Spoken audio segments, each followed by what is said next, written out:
Hyundai Tucson in for a minor service. Let's get it done. Foremost, we need to see if our wipers are cleaning properly, and these are really bad. They need to get replaced. So your minor service only entails of getting your air cleaner changed, as well as your engine oil to be changed and your oil filter, and then an overall inspection of your suspension. Air cleaner is not compulsory to change, but over here at Mumbo Repairs, each and every oil change service we do, we change the air cleaner because they're really cheap. They vary from 50 Rand to 150, so we rather save the client the convenience and just change it one time. To change your air cleaner, all you have to do is to pop this down, and then there's small tabs like that one there. Pull it to the left and pull this one to the right, and then just pull out your air cleaner like so, and then you can change it. Look at this, it's not due to be changed, but we will change it due to our policies.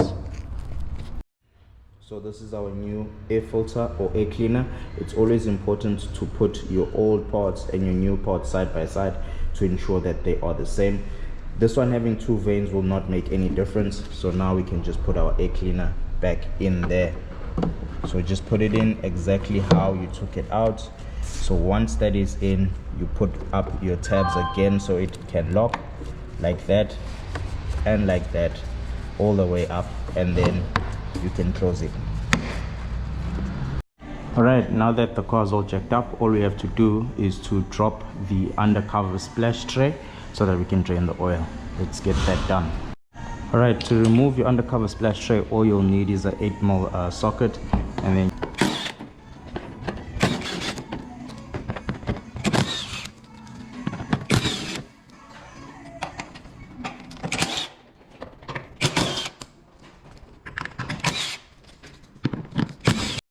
so cover's on its way out now. Only thing that's left is this plastic grommet.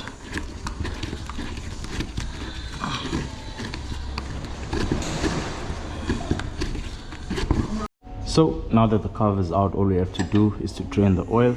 On the Hyundais, it's normally a 17mm, which is your drain plug. You can use your spanner, give it a knock until it's loose, screw it on out.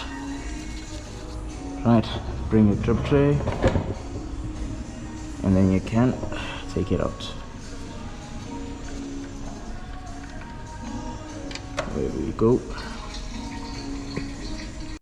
Right, while the oil is draining, we can do an undercarriage inspection. First thing we see, looks like we've got a leak in between the engine and gearbox. That could normally be a rear main seal, but vehicle has to be stripped and assessed to give a thorough diagnosis on what's happening.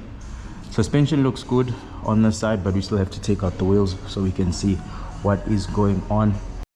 Right, oil is drained, so remember to also change your copper washer.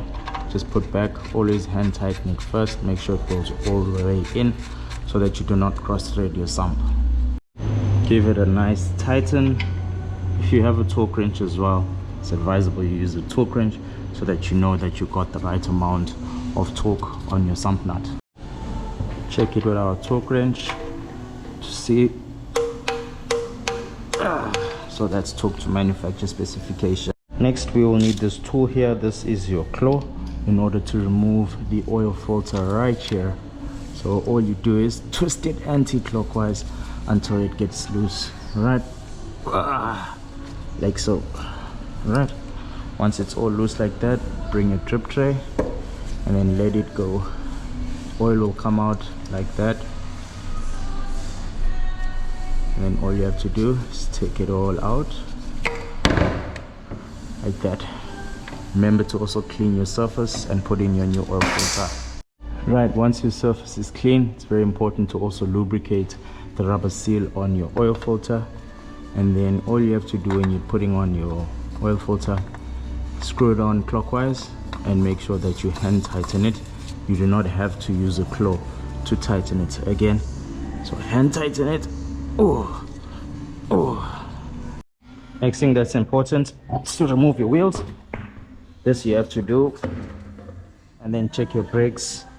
Your brakes, the asbestos or your brake pad always has to be thicker than the backing plate.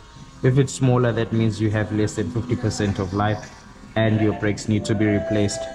So on this particular car, it looks like we have about 50% of life left on the brakes. So I'll leave it up to the customer to decide if he wants to rebook for them or replace them. The bushes on all of the control arms and the steering rack and boots, as well as the CV joint boots, are good. Pads are better. They look like they got about 70% of life. However, the discs on the other hand have got a very big score and a very big ridge. These have to be replaced. Right, so once your oil filter is changed and your oil is drained, you can top up your oil. On this car we are using Castrol 5W40, which is the manufacturer recommended oil for this engine to get peak performance and good lubrication. So your oil is filled, you'll have to start the car and wait for your oil pressure light to come off. This is the oil pressure light right there.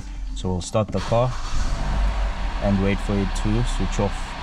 Once it's off, it means that the oil has filled all of the galleries as well as the oil filter. Therefore you can switch it off now. Once you finished checking the oil pressure inside of the car, you need to make sure that your oil is exactly on the 4 mark. As you can see, this one, it's on the 4 mark exactly. Now all that's left is for us to do diagnostics and reset the service interval, put the service sticker, and we're done.